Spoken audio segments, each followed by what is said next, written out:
Unified 911, anong matutulong namin sa'yo? Anya ti maitulong mi ken kapo. Anong may tatabang ko sa imo? Unsay akong ikatabang nimo? Ngini makadabang na misal ka no? Sa anumang wika o dialekto, may tulong na darating sa iyo.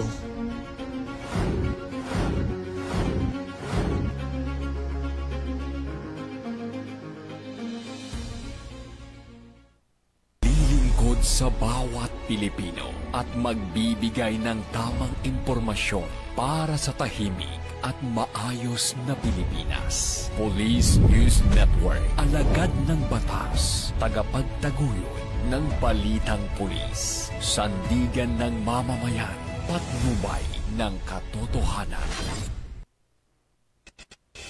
La Campo Crame, maghahatid ng pinakahuling kaganapan at nagbabagang balita. Ito ang PNN Police News Network.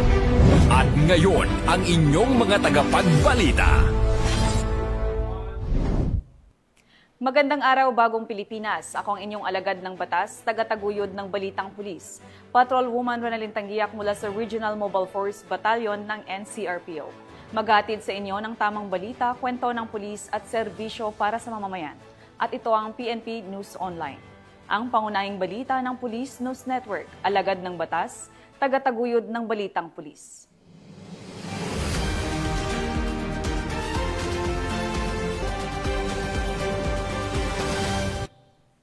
Narito ang mga balitang dapat niyong abangan. Mahigit 1 milyong pisong halaga ng shabu na kumpiska sa buy-bust operation sa Naga City. 2 patay, 2 sugatan ng pagbabarilin ang sinasakyang SUV sa Cotabato City. At 3 suspek sa robbery, mabilis na naaresto sa San Juan del Monte, Bulacan.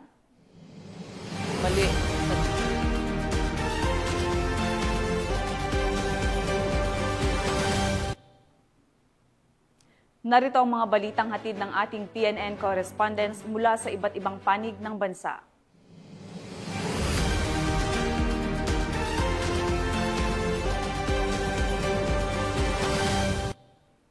Simulan natin ang balita mula sa bahagi ng Luzon.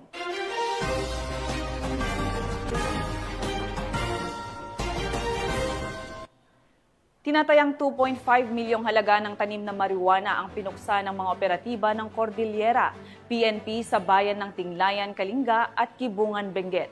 Magbabalita dyan si Patrolwoman Jezebel Muyaw. Arestado ng mga otoridad ang number 1 top most wanted person, provincial level sa kasong rape sa Barangay Upper Atuk, Flora Payao nito lamang ika-15 ng Setyembre taong kasalukuyan. Matagumpay ang operasyon dahil sa pagtutulungan ng mga operatiba sa pangunguna ng Flora Municipal Police Station, katuwang ang Provincial Intelligence Unit, 1st Apayao Provincial Mobile Force Company, Apayao Police Provincial Office, Regional Intelligence Unit 14, RID Frocar at RMFB 15. Arestado ang suspek sa bisa ng warrant of arrest sa kasong 3 counts of rape na inihain sa Regional Trial Court, 2nd Judicial Region, Luna, Payao na may inirekomendang piyansa na 120,000 pesos bawat kaso.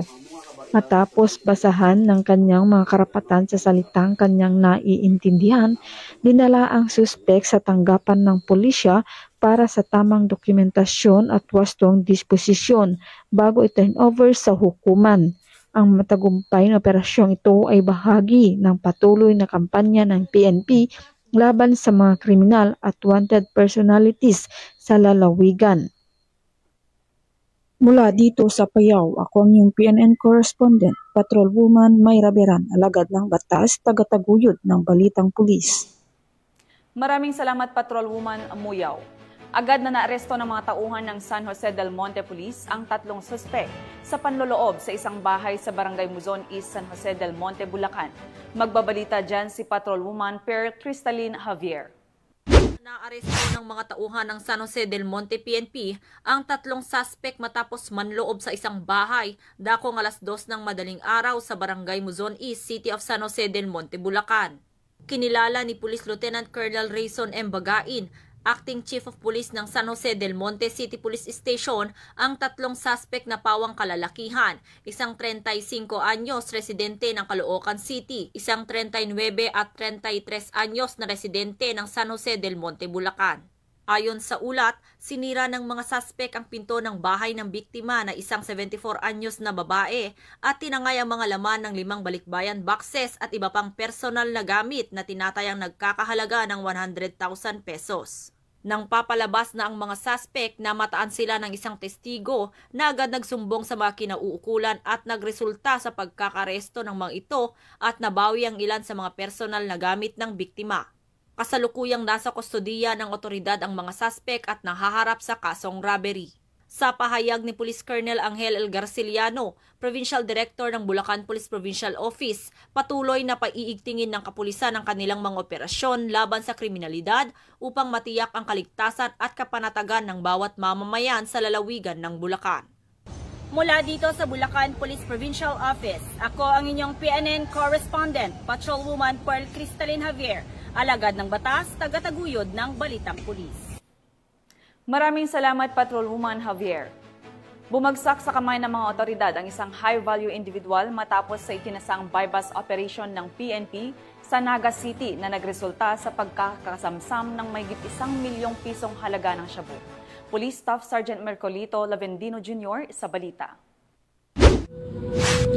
Nakamit ng mga operatibo ng pulisya ang isang malaking tagumpay sa kampanya laban sa illegal na droga matapos maaresto ng isang high-value individual sa kinasang bypass operation na nagresulta sa pagkakumpiska ng mahigit 1 milyong halaga ng shabu sa Barangay Concepcion, Pequeña, Naga City.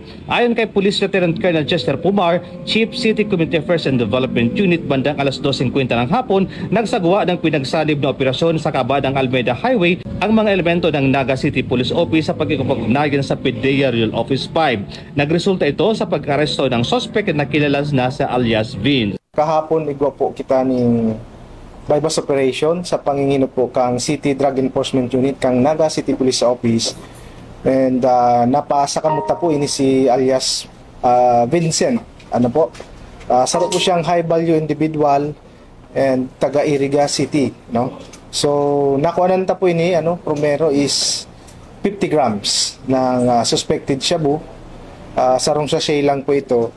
And then eventually after the search, nakakuha pa kita ng 2 sachets na naka-plastic at nasa 100 grams gabos. So total of 150 grams and may estimated value na 1,020,000 pesos. Monitor po ito kang intelligence operatives natin na magbabagsak digdi sa Naga City, and nag-stay siya sa Sarong Hotel, yan sa may Almeida Highway. So natunugan po ini, nagkasatulos ng bypass operation. Actually mas kiba ko pong Peña Francia, saro po ini sa nagbabagsak ng droga digdi sa Naga City. So natimingan ta lang na medyo dakula si Taranyang yan. Siguro dahil mas may mataas ang demand ngunyan na Peña Francia. So magayon pong balita ini na nahulog na po sa kamot kang PNP. Pinuri ni Police Brigadier General Nestor C. Babagay Jr., Regional Director ng Pro-5 ang mga unit na nagsagawa ng operasyon dahil sa kanilang walang humpay na pagsisikap at binigyang diin na lalo labang titindi ang laban kontra sa illegal na droga. Ayon kay Regional Director Babagay Jr., patunay ang pagkakaarestong ito na seryoso at tayo sa ating kampanya. Hindi tayo titigil hanggat ang grupong sangkot sa illegal na droga at ang kanilang mga kasabwat ay nagpapanagot sa batas. Asahan ninyo ang mas maigting na operasyon sa mga darating na araw. Dagdag pa niya, magpapatuloy ang Pro-5 sa mas pinaigting na operasyon bilang suporta sa isa sa mga pangunahing agenda ng hepe ng PNP na si Police Lieutenant General Jose Melencio C. Nartates Jr. na nakatuon sa pagpigil ng kriminalidad, pagsupil sa illegal droga, baril, terorismo at cybercrime, gayon din ang pagbibigay proteksyon sa mga komunidad at mahalagang pasilidad. Mula dito sa Legazpi City, Albay, ako po yung Police News Center Correspondent, Police Staff Sergeant Mercolito P. Lavendino Jr. Alagad ng batas, tagataguyod ng Balitang Pulis. Maraming salamat, Police Staff Sergeant Lavendino. Sa ikinasang anti-illegal drugs operation na sakote ng Pasig City Police ang isang 19 na anyos na babae matapos itong maaktuhan sa aktong pagbebenta ng ipinagbabawal na gamot. Nakibalita dyan si Patrolwoman Ivy Corporal.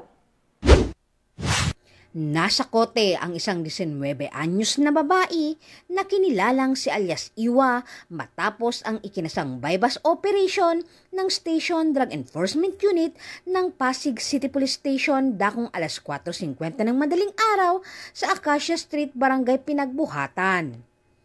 Nasamsam ng pulisya mula sa sospek ang 11 pakete ng hinihinalang shabu na tumitimbang ng humigit kumulang 9 na gramo na may malaking halaga. Na-recover din ang isang 500 peso bill na ginamit bilang mark money at isang pitaka. Dinala ang sospek at ang mga ebidensya sa Station Drug Enforcement Unit Office para sa kaukulang dokumentasyon at pagsasampa ng kaso para sa paglabag sa Republic Act 9165 o mas kilala bilang Comprehensive Dangerous Drug Act of 2002. Mula dito sa Camp Bagong Diwa, Bikutan, Taguig City, ako po ang inyong PNN correspondent, Patrolwoman Ivy Corporal, alagad ng batas, tagataguyod ng Balitang Pulis. Maraming salamat, Patrolwoman Corporal. Arestado ng mga otoridad ang isang grade 11 student na nakatalang top 2 most wanted person sa bayan ng Santa Cruz, Ilocos Sur, matapos itong masakote sa bisa ng warrant of arrest para sa kasong acts of lasciviousness. Police Corporal Joanna Marie de los Santos sa report. Arestado ang binatilyong ito na isang grade 11 student at tinaguri ang top 2 most wanted person sa ikinasang manhunt operation ng Santa Cruz Municipal Police Station sa Barangay Mambog, Santa Cruz, Ilocos Sur. Kinilala ni Police Major Paul Vincent O. Tadeo, officer in charge ng naturang istasyon, ang suspect sa alias Makmak, 18 anyos at residente ng nasabing barangay. Naaresto ang suspect sa bisa ng warrant of arrest para sa kasong statutory rape at acts of lasciviousness na inisyu ng Regional Trial Court, 1st Judicial Region, Branch 8, Candon City, Ilocos Sur. Matapos mahuli, agad siyang isinailalim sa physical at medical examination sa Ilocos Sur District Hospital, San Juan, Santa Lucia, Ilocos Sur, bago tuluyang dalhin sa kustodiya ng Santa Cruz Municipal Police Station para sa tamang disposisyon.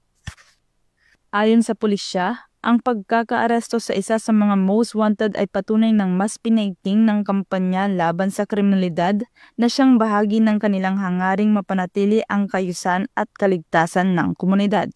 Pinagtitibay rin nito ang tiwala ng publiko na ang Police Regional Office 1 ay maaasahan, malalapitan at mapagkakatiwalaan.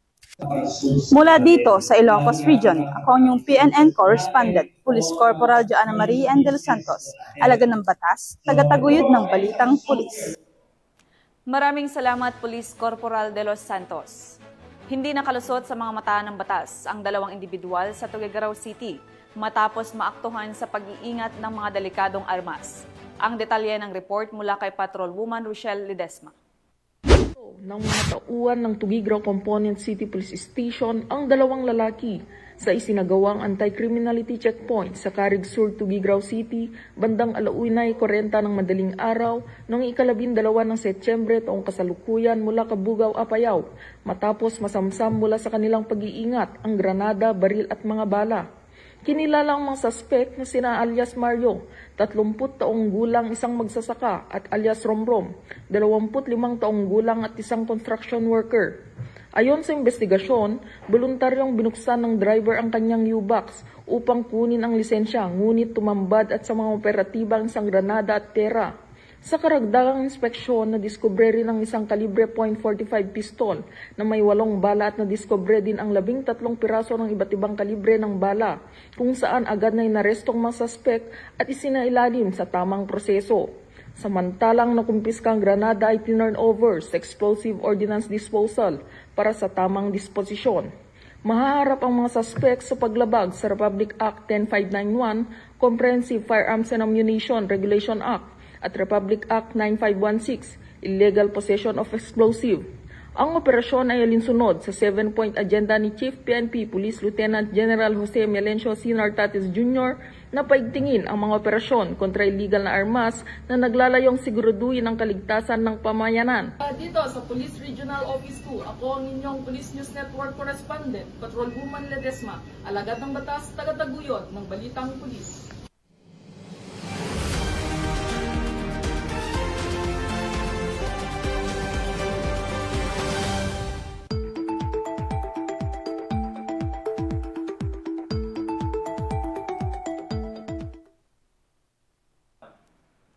Para sa ating weather update, patuloy na minomonitor ng pag-asa sa loob ng Philippine Area of Responsibility ang Tropical Depression Nando, habang nananatili namang nasa labas ng PAR ang Tropical Depression Mirasol. Pinapayuhan ang lahat na manatiling nakaantabay sa mga susunod na abiso at update mula sa DOST Pag-asa upang maging handa sa anumang posibleng pagbabago ng lagay ng panahon.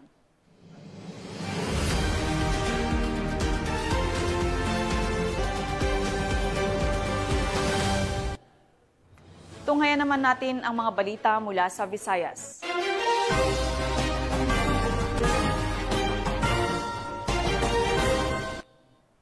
Naaresto sa ikinasang bypass operation ng kapulisan sa Putotan, Iloilo ang isang mag-live-in na partner matapos mahulihan ng tinatayang 1,000 pisong halaga ng shabu.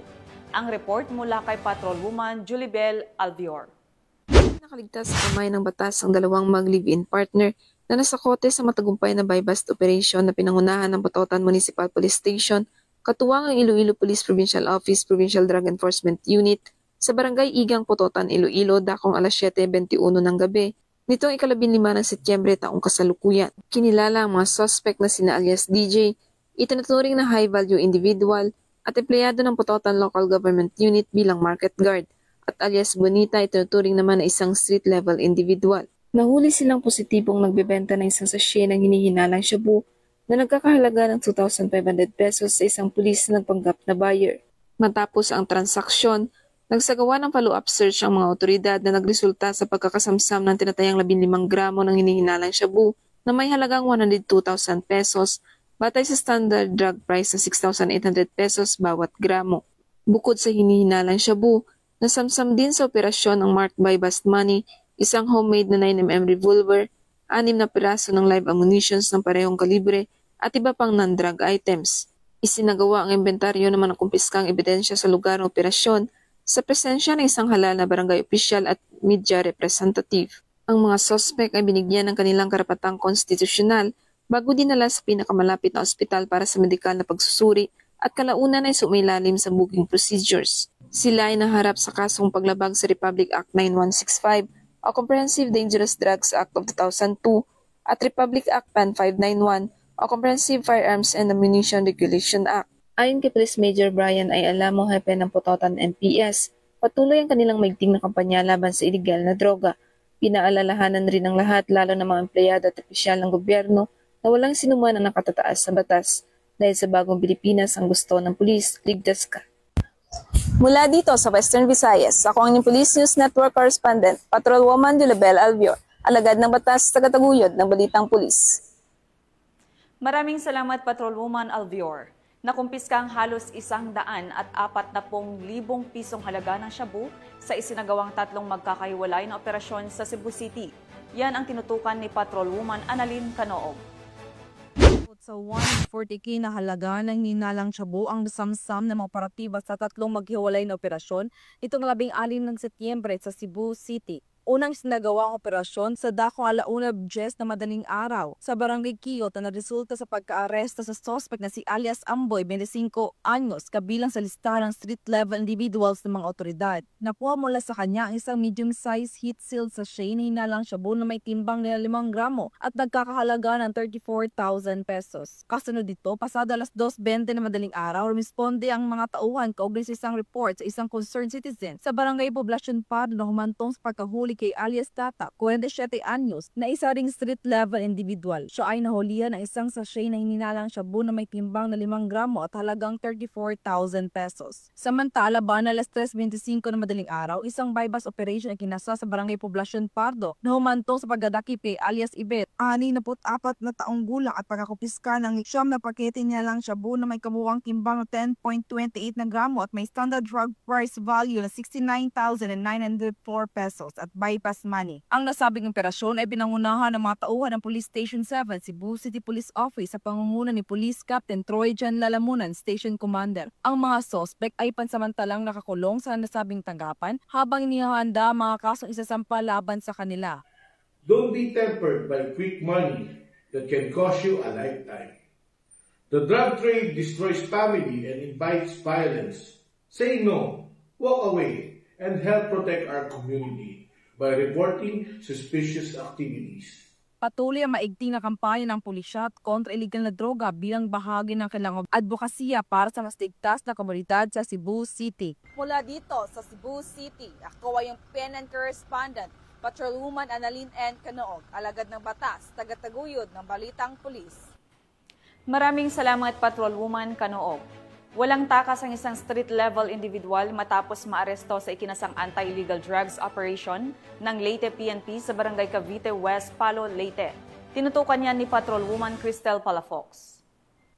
Ng motoridad ang isang street-level individual si kinasang anti-illegal drugs operation sa Barangay Cavite West, Palo, Leyte. Bandang alas 10:06 ng gabi nang ikasang operasyon ng matauhan ng Palo Municipal Police Station, Municipal Drug Enforcement Unit, kasamang Leyte Provincial Drug Enforcement Unit sa koordinasyon sa Philippine Drug Enforcement Agency 8. Na-recover sa suspek ang 2 pakete ng hininalang shabu na may tinatayang timbang na 5.14 gramo na nagkakalaga ng 34,952 pesos, isang genuine 500 peso bill na ginamit bilang buy-bust money at pera na nagkakalaga ng 67 pesos sa iba't ibang denominasyon. Maharap ang suspek sa kasong paglabag sa Section 5 at 11 Article 2 ng RA 9165 o Comprehensive Dangerous Drugs Act of 2002. Bunga ng pinaigting na kampanya laban sa ilegal na droga, patagumpay na naisagawa ng Leyte PNP, katuwang ang ibang ahensya ng pamahalaan. Ang mga operasyong naglalayong tiyakin ang kaayusan at kapayapaan sa nasasakupan. Dahil sa bagong Pilipinas, ang gusto ng pulis, ligtas ka. Mula dito sa Eastern Visayas, ako ang inyong PNN correspondent, Patrolwoman Palafox, alagad ng batas, tagataguyod ng Balitang Pulis. Maraming salamat, Patrolwoman Palafox. Narito naman ang mga balita mula sa bahagi ng Mindanao.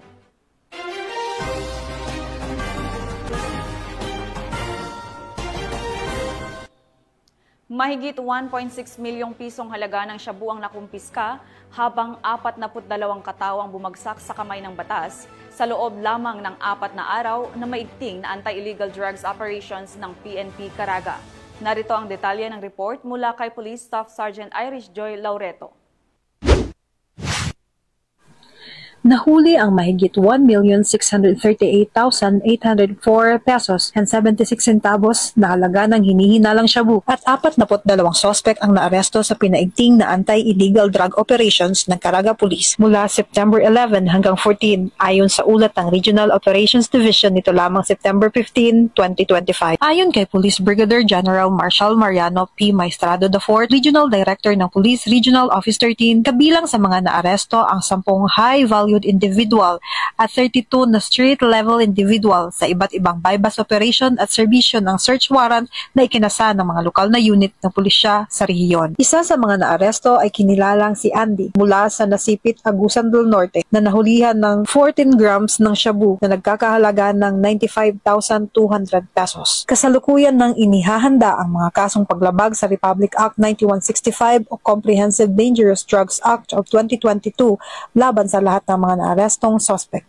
Mula dito sa Police Regional Office 13, ako ang inyong PNN News Correspondent, Police Staff Sergeant Irish Joy Laureto, alagad ng batas, tagataguyod ng Balitang Pulis. Maraming salamat, Police Staff Sergeant Laureto. 2 patay at 2 sugatan ng pagbabarilin ang sinasakyang SUV sa Cotabato City. Alamin ang detalye ng report mula kay Patrolwoman Judy Ann Alibo. Dalawa ang patay habang dalawa rin ang naitalang sugatan ng pagbabarilin ang SUV na sinasakyan ng biktima sa bahagi ng Jose Lim Street, Poblacion 5, Cotabato City, pasado alas 10 ng umaga, araw ng Martes, 16 ng Setyembre taong kasalukuyan. Kinilala ni Police Colonel Jibin M. Bungkayaw, City Director ang mga nasawi na si Mike Pusaka at alias Rudy, payong-payong driver na nadamay lamang umano sa putukan, habang sugatan naman si Pahima Pusaka at ang 11 taong gulang na anak nito na si alias Zay. Lumalabas sa investigasyon ng Cotabato City PNP na ang mga biktima ay sakay ng SUV na Toyota Fortuner ng pagbabarilin ng 4 na hindi pa nakikilalang mga sospek na sakay sa 3 motorsiklo. Na-recover sa pinangyarihan ng krimen ang mahigit 50 pirasong basyo ng bala na mula sa 9mm at 45 caliber pistol. Nagpapatuloy na ang isinasagawang follow-up investigation ang PNP para alamin ang motibo at sospek sa pamamaril. Mula rito sa Riyon ng Bangsamoro, ako ang inyong PNN correspondent, Patrolwoman Judy Ann Alibo, alagad ng batas, tagataguyod ng Balitang Pulis. Alibo. Isang dating miyembro ng Communist Terrorist Group ang voluntaryong sumuko at nagbalik loob sa pamahalaan bilang tanda ng kanyang hangaring tahakin ang bagong landas tungo sa kapayapaan. Nakatutok dyan si Patrolwoman Luis Marie Conde. Na naisakatuparan ng mga tauhan ng 2nd Zamboanga del Norte Provincial Mobile Force Company, katuwang ang 901st Maneuver Company Regional Mobile Force Battalion 9, nito lamang ganap na alas 12:25 ng tanghali, 16 ng Setyembre taong kasalukuyan. Kinilala ng mga otoridad ang voluntaryong sumuko na si alias Renren, 38 anyos, walang asawa, magsasaka at residente ng Purok 4 Barangay Sandayong, Naga, Zamboanga, Sibugay. Siya ay kinilalang CTG supporter sa ilalim ng dating GF Feliciano A. WMRPC. Ayon sa ulat, matagal na siyang nagsilbing unit militia mass courier o supporter at isa sa mga pinagkakatiwalaang kontak ng yumaong si Leonido Nabong alias Baste. Isa sa mga tungkulin niya noon ay ang pag-aasikaso ng pagbili at paghatid ng pagkain at gamot para sa grupo habang ito'y aktibo pa. Sa kanyang pagsuko, siya ay nanumpa sa panibagong katapatan sa pamahalaan. Matapos ang sinagawang custodial debriefing, ligtas na ibinalik sa kanyang pamilya at nasa maayos na kondisyon ang kanyang kalusugan. Patuloy na hinihikayat ng kapulisan ang iba pang natitirang kasapi at taga-suporta ng CTG na magbalik loob sa pamahalaan upang makapamuhay ng mapayapa kasama ang kanilang mga pamilya. Mula dito sa Zamboanga Peninsula, ako ang inyong PNN correspondent, Patrolwoman Luis Marie Conde, alagad ng batas, tagataguyod ng Balitang Pulis. Maraming salamat, Patrolwoman Conde. Sa patuloy na operasyon ng pulisya kontra iligal na droga, nasabat ang mahigit 400,000 pisong halaga ng shabu mula sa isang high-value individual sa isinagawang bypass operation ng Valencia City. Ang balita mula kay Patrolwoman Danessa Berdos. Arestado ang isang high-value individual matapos ang matagumpay na drug buy-bust operation na isinagawa ng Valencia City Police Station's Drug Enforcement Unit, katuwang ang RPDEU-10, Bukidnon 2nd PMFC, City Anti-Drug Special Unit at Bukidnon PIU sa Purok 11, Barangay Poblacion, Valencia City, Bukidnon. Kinilala ni Police Colonel Brian M. Panganiban, OIC ng Valencia CPS, ang suspect na si alias Jeff, 32 taong gulang, may live-in partner, magsasaka at residente ng Purok 11, City Umabuhay, Barangay San Jose, Malaybalay City, Bukidnon. Nasamsam mula sa operasyon ang hinihinalang shabu na may standard drug price na 12,080 pesos. Nasa kustodiya na ng Valencia City Police Station ang naarestong suspect para sa tamang disposisyon. Kasalukuyang namang inihahanda ang kasong paglabag sa Republic Act 9165 o Comprehensive Dangerous Drugs Act of 2002 laban sa suspect. Mula dito sa Camp Capistrano, Gusa, Cagayan de Oro City, ako ang inyong Police News Network correspondent, Patrolwoman Danessa Berdos, alagad ng batas, tagataguyod ng Balitang Pulis. Maraming salamat, Patrolwoman Berdos. At yan ang mga balitang nakalap ng ating PNN correspondents mula Luzon, Visayas at Mindanao. At mga ka-PNN, 98 days na lang, Pasko na.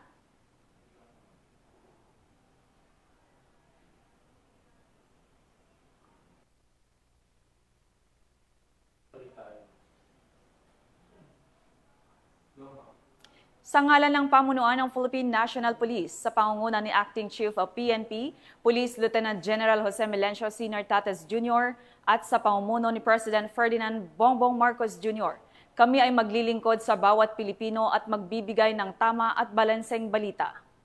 Mula rito sa tanggapan ng tagapag-ugnay ng Pambansang Pulisya, ako ang inyong alagad ng batas, tagataguyod ng Balitang Pulis, Patrolwoman Ronalyn Tanggiak mula sa Regional Mobile Force Battalion ng NCRPO.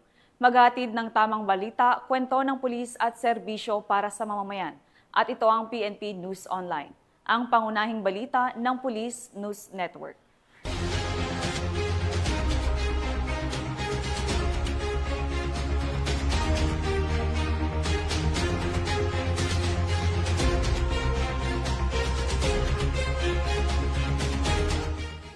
Police News Network, alagad ng batas, tagapagtaguyod ng balitang pulis.